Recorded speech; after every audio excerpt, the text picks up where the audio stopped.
Não, aí apareceu eu aqui, ela. Desdá-se. Então tá, pessoal, vou começar agora, de vez. Tá? Estamos gravando, tá, pessoal? Estamos gravando. Papo de hoje começa aqui, ó. Um chamado estudo dos gases ideais. Pessoal que está em casa enxerga o quadro daqui com essa cor, ou eu tenho que usar outra que não seja essa? Tá enxergando na boa? Então tá. Não, essa cor não. Vermelho não, né? Vermelho normalmente só engana, gente. Eu vou apagar. Vou botar azul, preto e branco que funciona legal. Só escreve maior, por favor. Tá bom. Gases ideais. Olha só como funciona bem a cor azul. Todo mundo enxergando agora? O que é um gás ideal, né, pessoal? O primeiro gás, tu lembra que é aquela estrutura que se encontra numa temperatura superior à temperatura crítica, ou seja, ele está no estado gasoso e, independentemente de tu variar a pressão, ele vai continuar no estado gasoso, ele não vai mudar de estado físico. O que seria um gás ideal? Um gás ideal é como um homem ideal, a mulher ideal, o amigo ideal, a amiga ideal. Vocês conhecem essa criatura, não? Se não conhecem, muito prazer, meu nome é Alexei, sou muito querido, minha mãe sempre diz isso, gosta muito de mim. Enfim, tu vê que nada é ideal, né? E tudo pode ser ideal, mas o ideal só acontece sob determinadas condições.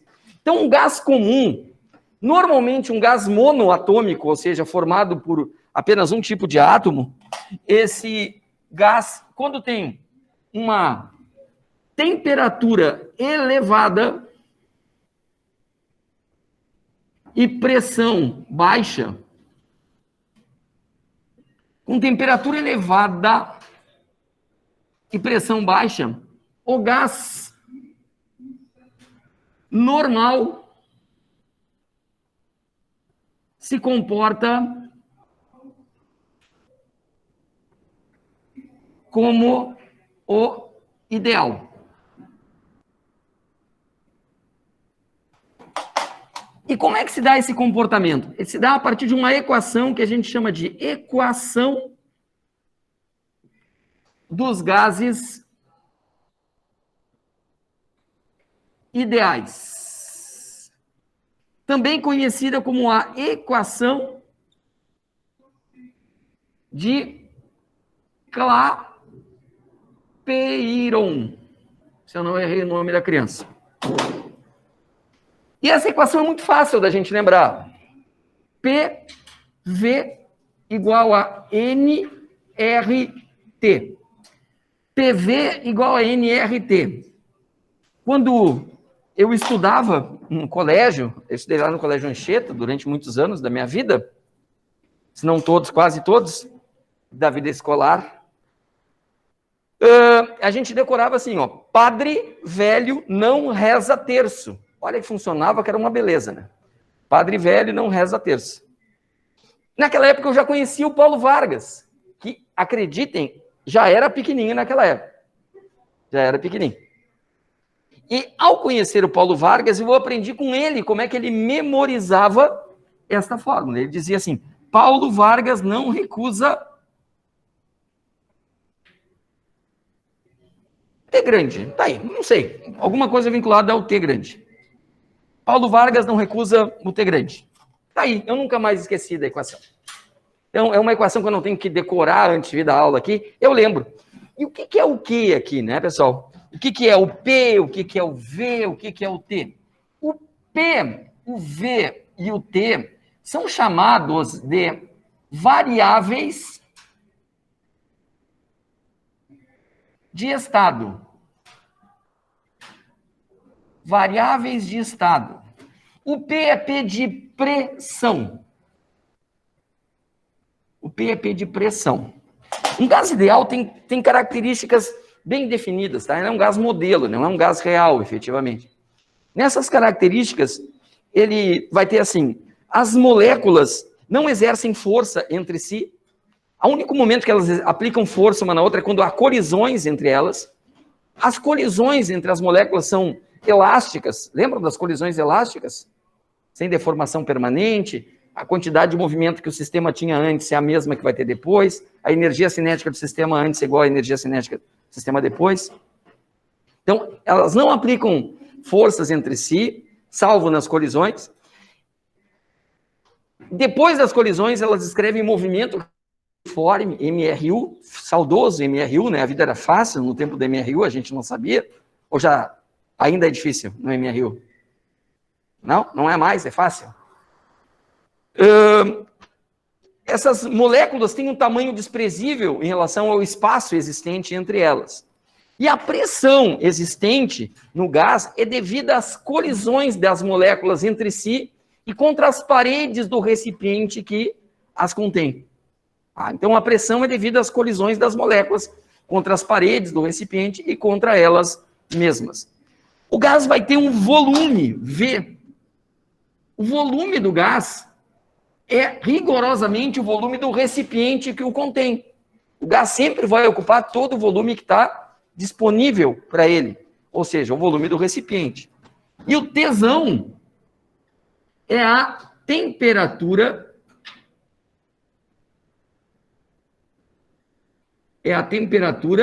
absoluta. Tu lembra o que é a temperatura absoluta? É a temperatura medida em Kelvin. O Alex falou para vocês de temperatura em Kelvin? Sim? Então, esse é um cuidado que a gente vai precisar ter. O normal nas questões é nos darem a temperatura em Celsius. E a gente tem que saber transformar de Celsius para Kelvin. E a temperatura em Kelvin, que é a temperatura absoluta, é igual à temperatura em Celsius mais 273. Tá? Então, se tu tens o valor em Celsius, tu vai ter que fazer essa transformação para poder usar esta equação. Estas são as chamadas variáveis de estado, pressão, volume e temperatura desta equação. O N é um número de mols. De moles, sei lá qual é o nome que vocês dão hoje. Mas o número de mols. E o R é uma constante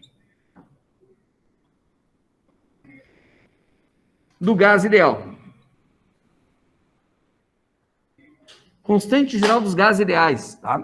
O valor da constante não vai interessar para nós. Se precisar na hora de resolver a questão, vai ser dado. Porque esse valor pode ser diferenciado em função das unidades de medida que a gente vai usar para a pressão e para o volume. Para a temperatura, não, porque a temperatura tem que estar em Kelvin. Ela tem que estar em Kelvin, senão não funciona. Certo? Senão não funciona o que a gente vai trabalhar. Tá, eu falei de variáveis de estado. Show de bola. Então, o gás vai mudar de estado. Não é de estado físico, ele vai mudar de um estado para o outro estado. Vamos supor que eu tenha aqui um gás. E esse gás se encontra aqui num determinado estado, que eu vou chamar de estado 1. Ele está num determinado estado. Estar num determinado estado significa que aqui ele tem uma pressão bem definida, um volume bem definido e uma temperatura bem definida. Uma pressão, um volume e uma temperatura. Aí esse gás troca energia com o meio externo. Ganha energia, perde energia. Então o gás troca energia. O gás troca energia com o meio.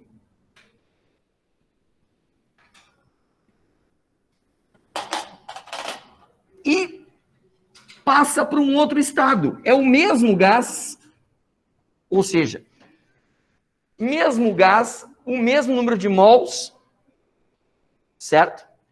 Só o que vai mudar, ou o que pode mudar, para ele passar para um estado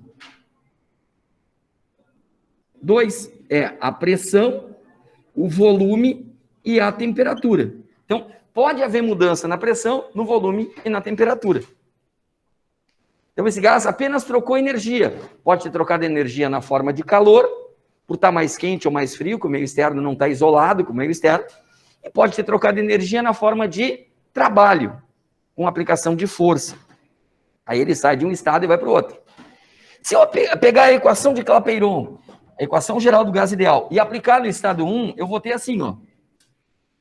P1, V1 igual a NR, T1. Se eu deixar no lado esquerdo dessa equação só o que pode variar, que são as chamadas variáveis de estado, eu vou ter assim, ó. P1, V1 sobre T1 igual a N vezes R. Certo? Vou fazer a mesma coisa agora para o estado 2, ó. P2, V2 igual a NR, T2. Vou deixar no lado esquerdo só aquilo que pode variar. O número de mols continua o mesmo e a constante do gás ideal continua a mesma. Se eu comparo o que eu tenho aqui com o que eu tenho aqui, o que eu vou concluir? Se o P1V1 sobre T1 igual a P2V2 sobre T2, desculpa, se P1V1 sobre T1 igual a NR e P2V2 sobre T2 é igual a NR, se esse NR aqui é o mesmo que esse NR, e é, porque é o mesmo gás, mudando apenas as suas condições por troca de energia, esta expressão vai ser igual a esta. E é isso que a gente vai acabar usando nas questões de física. A gente vai acabar usando a relação que eu vou escrever a seguir aqui. Alguém pode tirar foto do quadro para mandar para os colegas que estão em casa? Que seja uma pessoa, enfim, mas... Tirou? Tá, e tu tens como mandar para o grupo de WhatsApp de vocês, só para todo mundo ter. Aí vocês também têm, não precisa se preocupar em copiar agora, se for o caso. Alguma coisa complicada até aqui? Tu que está em casa, está entendendo? Mariana, tu que é a minha referência, porque é a única pessoa que me pergunta quando eu estou dando aula. Vocês que estão aqui, que agora podem não ficar encabulados de perguntar. Tá claro até aqui, não? Mesmo? Até eu estou entendendo, pessoal. Às vezes eu me surpreendo, assim, que às vezes eu explico, eu entendo, e digo, bah, mas eu sou muito bom. Porque eu sou ruim de entender, mas enfim. Vou apagar aqui, tá? Estamos falando do gás ideal. Então, o gás ideal saiu do estado 1 e foi para o estado 2. E aí eu descobri que P1V1 sobre T1 é igual a P2V2 sobre T2.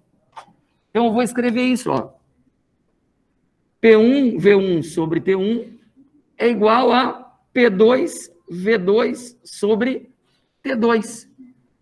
Pode ser em inglês também, né? P1V1 sobre T1 igual a P2V2 sobre T2. Pronto. In English. Alguém sabe em alemão? Quem é que sabe alemão aí? Carraro? Manda ver aí, alemão. Como é que fica? Em alemão.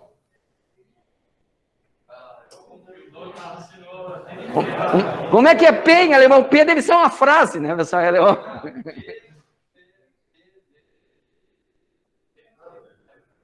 É, P, V e T é igual. P1, V1 sobre T1 é igual a P... O senhor não é V, é fall que se fala. Aí é fall? Fall, é P, P continua P, V é fall e T continua T também.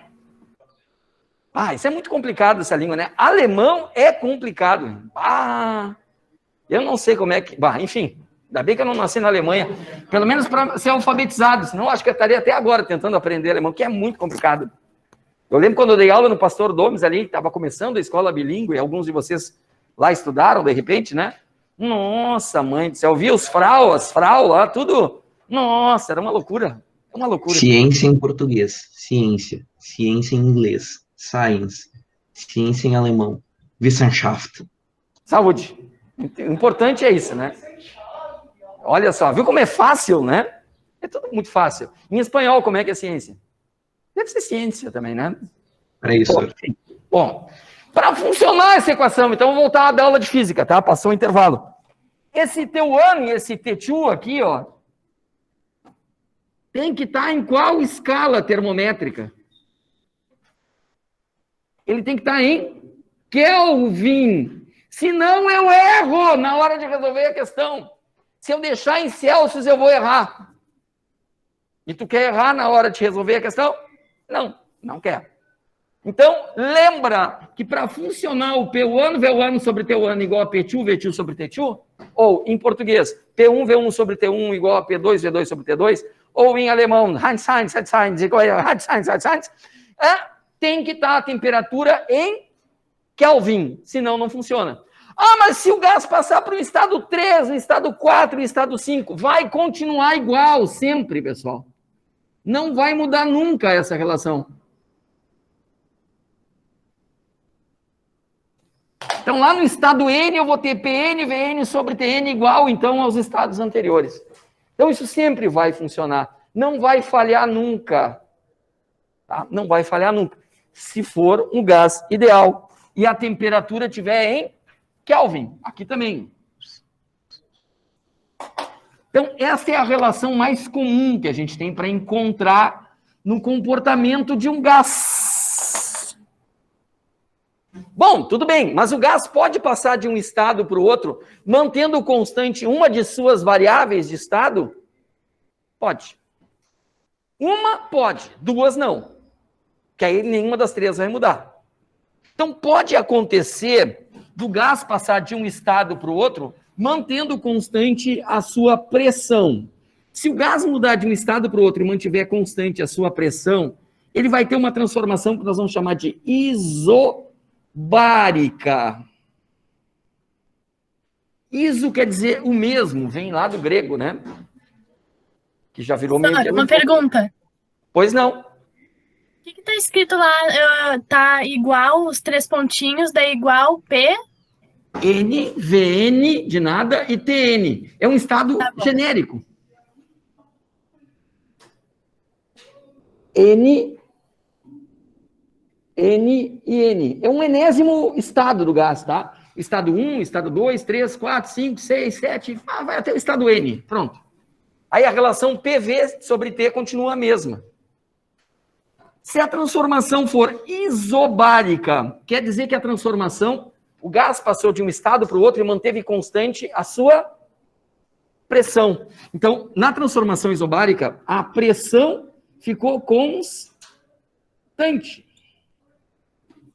Então, o P1 ficou igual ao P2. E se o P1 e o P2 são iguais, aqui na equação geral do gás ideal, já adaptada à nossa mudança de estado, eu posso ou não posso cortar o P1 com o P2? Posso, né? E aí eu vou ficar com V1 sobre T1 igual a V2 sobre T2. Eu vou ficar com esta relação aqui. E quando eu divido... Oi, querido, fica à vontade. Quando eu divido duas grandezas, eu coloquei para gravar essa aula, só para me lembrar. Sim? Tá. Quando eu divido duas grandezas e o resultado é sempre o mesmo, há uma relação matemática entre essas grandezas. Qual é a relação matemática? Vamos pensar que eu tenho aqui uma fração. 1/2 é ou não é igual a 2/4? O que aconteceu com 1 para virar 2? Dobrou, né? E o 2 para virar 4? Se o 1 virar 3, o 2 vai ter que virar quanto para continuar igual? Então, o que acontece no numerador tem que acontecer na mesma proporção com o denominador. Isso acontece quando duas grandezas são diretamente proporcionais. O volume e a temperatura são diretamente proporcionais. Se um dobra, o outro dobra. Se um triplica, o outro triplica. Se um cai a metade, o outro cai a metade. Vai funcionar sempre assim.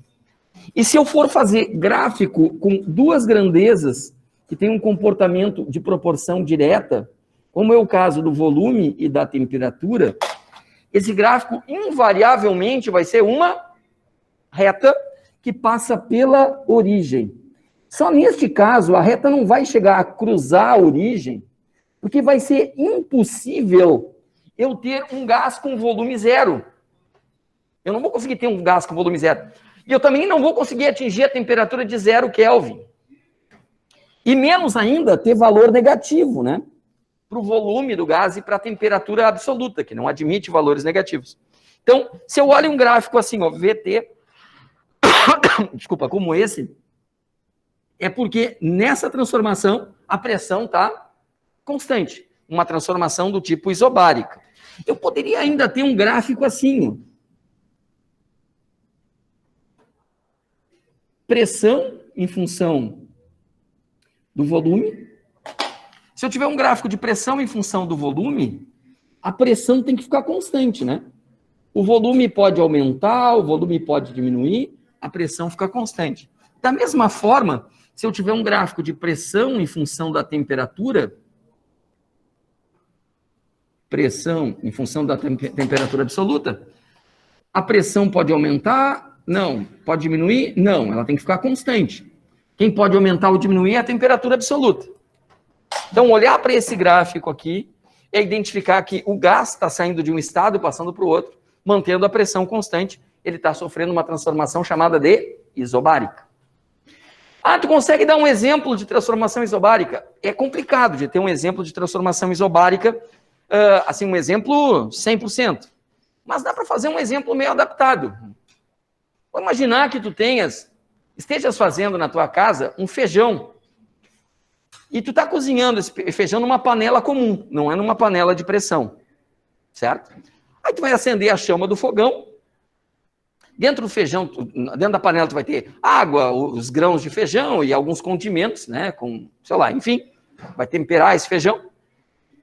E, legal, tu vai acender a chama do fogão, essa chama do fogão vai fornecer calor para o feijão. As moléculas do feijão vão ficar ou não vão ficar mais agitadas? Vão. Mas como a panela está aberta, não está lacrada, as moléculas mais agitadas podem ir embora. E a pressão do feijão vai ficar constante. Então, eu vou aumentar a temperatura do feijão e o feijão vai ter o seu volume ampliado, porque parte do feijão que está no estado líquido vai passar para o estado gasoso e vai passar a ocupar, e a gente vai poder perceber um espaço além da panela. A gente vai poder perceber pelo aroma, né, da feijoada. Se for um feijão bem feito, então vai aumentar até o apetite. Assim? Tá? Seria um exemplo, assim, cotidiano, né? Meio forçado, mas funcionaria numa boa. Deixa eu apagar aqui. Tá, e se o gás sair de um estado inicial e for para o outro estado final? Pois não. Pode, querido, vai no banheiro, sem problema. Se o gás sair de um estado e vai para o outro e mantém o seu volume constante, ele pode sofrer uma transformação que tem 3 nomes distintos, que são para dizer exatamente a mesma coisa. A transformação é isométrica, isovolumétrica ou ainda isocórica. Esses 3 nomes aí para indicar exatamente a mesma forma de transformação. O gás passou de um estado inicial, foi para o estado final, sem variar o seu volume. O volume dele ficou inalterado. Então, aqui, o volume ficou constante. Então, o gás sai de um estado 1, passa para o estado 2 e o volume não muda. O volume fica igual. E se a gente volta aqui para a equação geral do gás ideal na forma P1V1 sobre T1 igual a P2V2 sobre T2, se o V1 e o V2 são iguais, eu vou cortar o V1 com o V2, certo? E vai sobrar para nós P1 sobre T1 igual a P2 sobre T2. Não é uma fórmula a mais para eu saber de cor, é a mesma de antes, né? Só que se os valores são iguais, eu posso simplificar. Funciona sempre que a temperatura está em Kelvin, legal. 2 grandezas divididas, o resultado é sempre o mesmo. Essas grandezas são diretamente proporcionais. A pressão e a temperatura são diretamente proporcionais. Está valendo aqui. Como é que fica o gráfico entre essas grandezas diretamente proporcionais? O gráfico entre a pressão e a temperatura, de novo, vai ser uma reta, um pedaço de reta, que se prolongada for, vai cruzar o eixo vertical e horizontal exatamente na origem. Tá? Cruza os 2 eixos no mesmo ponto que é a origem. Não vai chegar a cortar, porque não vai existir gás com pressão zero, nem pressão negativa. Assim como não vai existir temperatura absoluta negativa, e também não vou conseguir ter uma temperatura de 0 Kelvin para o gás. que mais que eu poderia ter aqui? Que tipo de tipo de gráfico que eu poderia ter aqui? Poderia ter um gráfico de volume em função da temperatura, não, volume em função da temperatura, e, quem sabe lá, pressão em função do volume. Se o volume está constante, pessoal, a temperatura pode aumentar, pode diminuir. O eixo do volume, eu vou ter a reta, os pedacinhos de reta ali, bem na horizontal. Se for pressão em função do volume, aqui vai estar na vertical, né? Porque a pressão aumenta, a pressão diminui, mas o volume segue o mesmo. Esse diagrama PV, esse gráfico PV que tem aqui, que tem lá, é o que a gente vai identificar com mais frequência em questões que tratam do comportamento de gás. Tá facinho? Fala, querido. Não tem pergunta boba, toda pergunta nos serve aqui.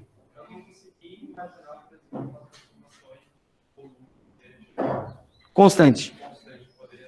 Isso, muito obrigado. Era o passo que eu ia dar a seguir. Como é que nós teríamos uma transformação com volume constante? É difícil de imaginar mesmo, né? Mantendo o volume constante. Tu consegue imaginar assim? Vou tentar fazer como a gente fez o exemplo anterior, tá? A gente vai estar forçando a situação para ser uma situação prática. Efetivamente vai haver variação do volume. Vamos imaginar que ao invés de fazer o feijão numa panela comum, que eu faça esse feijão numa panela de pressão. Certo? Vou colocar, então, a água lá dentro do feijão, os condimentos, vou fechar a panela devidamente, vou acender o fogão, e eu vou supor que esquentando a panela, o seu volume não aumente. E ele vai aumentar ou não vai? Vai, né? A panela vai dilatar, de dentro para fora, ela vai ficar com volume maior. Mas eu vou supor que o volume não muda. Então, eu estou forçando a situação. Estou fornecendo calor lá para dentro. A sopa vai esquentar ou não vai? A feijoada vai esquentar? Vai esquentar. A temperatura vai subir. As moléculas do feijão vão ou não vão? Fica à vontade, querido. Bater mais contra as paredes da panela. Vai aumentar a pressão. Aumenta a pressão, aumenta a temperatura. E o volume fica razoavelmente constante. Esse é o grande problema da panela de pressão, né? Por quê? Tu vai aquecendo a panela de pressão, a temperatura vai subindo, subindo, subindo, e a pressão vai ficando maior, maior, maior. Se não funcionar adequadamente aquela válvula normal, que deixa sair vapor de feijão, né? Se ela entupir, por exemplo, ela pode entupir ou não pode estar com defeito, tem uma válvula auxiliar ali, que é uma válvula de segurança. Essa válvula se rompe, e aí sai um monte de feijoada por ali. Vai encontrar grão de feijão esparramado pela cozinha toda, e quem sabe aí por um pedaço da casa também. Não sei se já aconteceu esse tipo de situação na casa de algum de vocês. Antigamente era muito comum isso acontecer com as panelas de pressão. Hoje parece que com a fiscalização, com o cuidado de qualidade, hoje esses acidentes são menos comuns. Mas não é um acidente não previsto. Aquela válvula de segurança tem que existir. Se não existir, a panela explode. Aí explodindo pode matar, inclusive. Que é o que acontece também com os botijões de gás. Não sei se vocês têm gás em casa.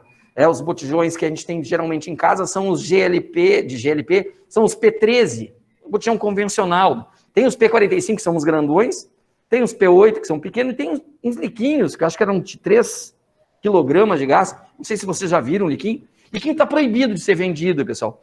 Tu vai olhar um liquinho, que é um recipiente pequenininho de gás de cozinha, do GLP, ele não tem a válvula de segurança, ele só tem a válvula para escapar o gás, quando tu coloca ali a válvula para mandar o gás para o bico do fogão lá. Então, se tu esquentar aquele liquinho, bota ele no sol, por exemplo, larga ele no sol, vai aumentar a temperatura lá do gás que está lá dentro. As moléculas do gás vão ficar mais agitadas, ele vai dilatar, mas não vai dilatar muito. Daqui a pouco a pressão lá dentro fica grande o suficiente para romper aquela porcaria, aquilo vira uma bomba, para demolir casa mesmo, e matar gente.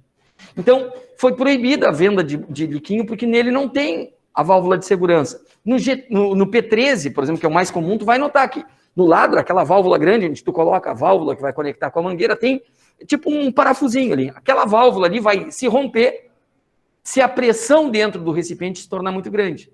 Então, ali também tu pode imaginar, assim, tu tem o botijão, o P13, Ele está ali ao sol, quem sabe, está no tempo. O sol está muito intenso, a temperatura muito elevada, as moléculas muito agitadas, certo?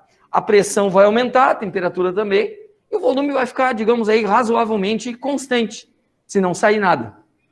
Tá? Se o recipiente não suportar, estoura o recipiente, ou estoura a válvula de segurança. Tá?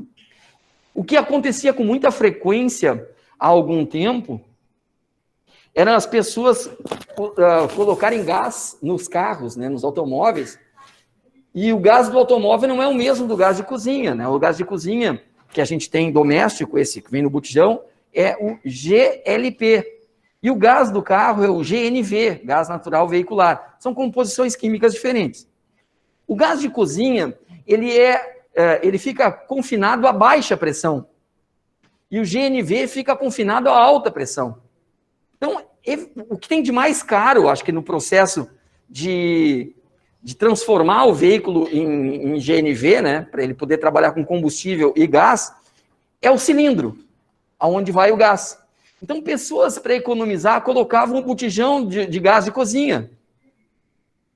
E não foi um ou dois casos, foram vários casos que aconteceram no Brasil inteiro, e deve ter acontecido fora também, de pessoas estarem abastecendo o carro e o carro explodir, detonar com um posto de gasolina, matar gente que está ali, o frentista que está abastecendo, as pessoas em volta do carro, uma tragédia. Tá? Por burrice, né? Falta de conhecimento, não é má vontade, tá? É falta de conhecimento da pessoa que está usando aquele recipiente inadequado e falta de fiscalização. Tá? Falta de fiscalização. Mas a gente não pode contar com a fiscalização externa para evitar tragédia, né? Ainda mais se a tragédia já é anunciada, é conhecida. Bom, eu ainda teria a possibilidade do gás passar de um estado para o outro, mantendo constante a temperatura. E eu não sei se vocês fotografaram aqui.